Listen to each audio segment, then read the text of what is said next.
Assalamualaikum, para pecinta jejak Beksi di mana saja berada. Kali ini jejak Beksi akan mengulas tentang asal-usul penembakan misterius, atau yang lebih dikenal dengan sebutan Petrus. Kisah ini jejak Beksi kutip dari berbagai sumber, yang terjadi di era Presiden Soeharto, yang berkuasa memimpin Indonesia, sejak tahun 1967. Penembakan misterius yang disingkat Petrus, adalah serangkaian eksekusi di luar hukum di Indonesia, yang terjadi antara tahun 1983 hingga tahun 1985, di bawah rezim Orde Baru, pimpinan Presiden Soeharto. Tanpa melalui pengadilan, ribuan penjahat dan pelaku kejahatan lainnya, termasuk yang diduga pembangkang politik, dibunuh oleh regu pembunuh TNI Angkatan Darat yang menyamar, dan pasukan polisi rahasia. Mayat mereka kemudian diletakkan di tempat umum yang meneror masyarakat yang tidak sadar. Eksekusi tersebut merupakan bagian dari upaya pemerintah untuk mengurangi kejahatan, dan perkiraan jumlah korban tewas berkisar antara 300 hingga 10.000 orang. Oh ya, sebelum kita lanjutkan cerita ini, baiknya bagi kalian yang belum subscribe buruan subscribe, like, dan komen untuk jejak Beksi, demi kemajuan kita bersama.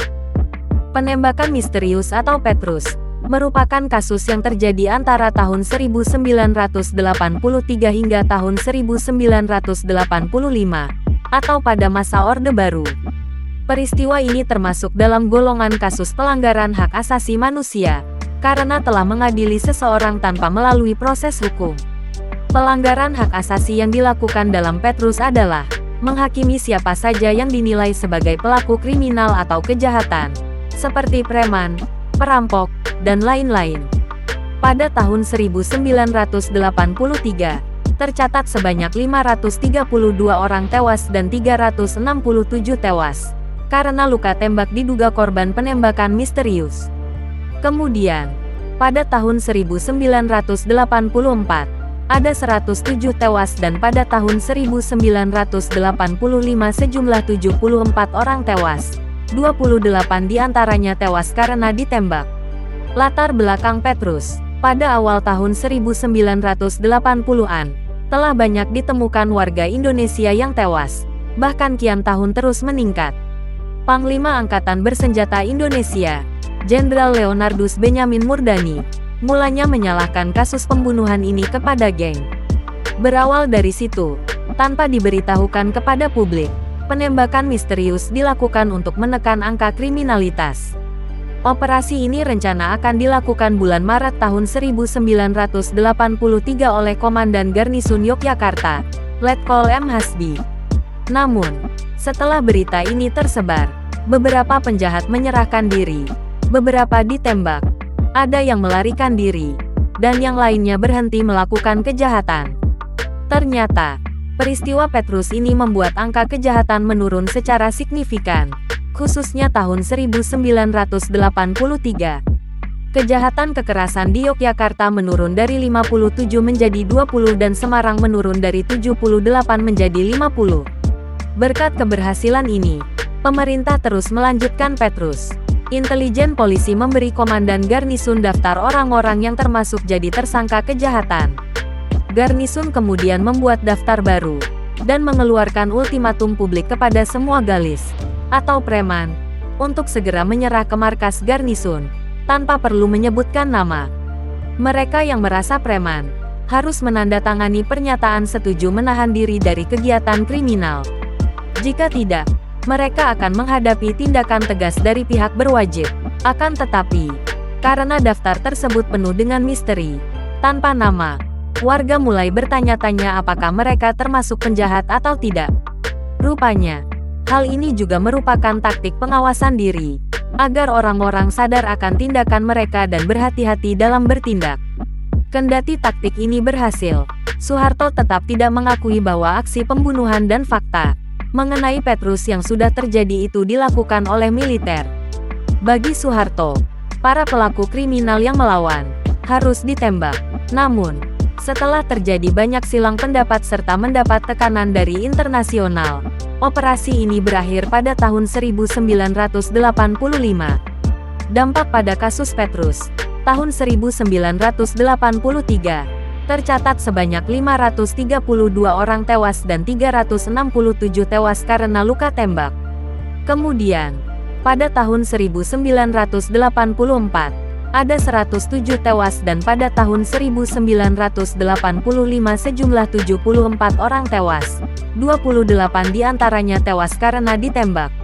Masalah Petrus pada saat itu memang menjadi berita panas. Ada yang mendukung, ada juga yang tidak. Aksi Petrus dianggap telah melanggar hak asasi manusia, karena telah membunuh seseorang tanpa diadili melalui jalur hukum. Amnesty International juga mengirimkan surat untuk menanyakan kebijakan pemerintah Indonesia. Pada akhirnya, Petrus diakhiri pada tahun 1985, karena banyak mendapat perdebatan pendapat dan tekanan dari internasional. Tentu saja keberhasilan Petrus dalam menekan angka kejahatan pada saat itu menimbulkan pro dan kontra. Banyak yang setuju dengan adanya Petrus, namun tidak sedikit pula yang menentang atau tidak setuju dengan adanya Petrus. Sementara berikut ini adalah pendapat para petinggi negara dengan adanya Petrus, atau penembakan misterius.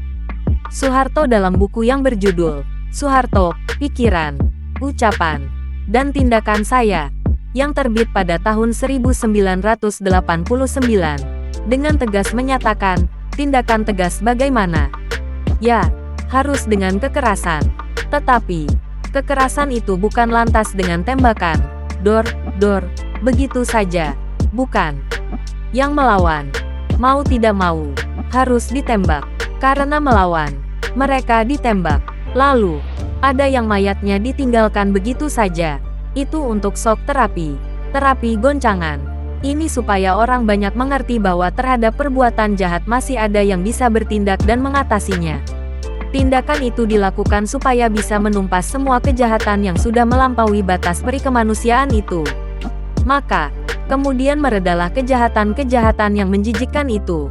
Sementara mantan Wapres Adam Malik, dalam surat kabar Sinar Harapan, tanggal 25 Juli tahun 1983, menyatakan bahwa jangan mentang-mentang penjahat kerah dekil langsung ditembak.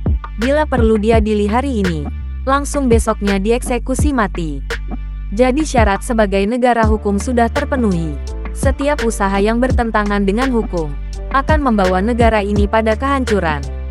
Nah, sobat jejak beksi di mana saja berada, itulah sekelumit cerita tentang penembakan misterius. Salah satu upaya pemerintah di era Soeharto untuk menekan angka kejahatan. Bagaimana dengan kalian sendiri? Setuju atau tidak bila Petrus dihidupkan kembali? Setuju atau tidak setuju? Silahkan deh tulis alasan para sobat jejak beksi di kolom komentar. Wassalam.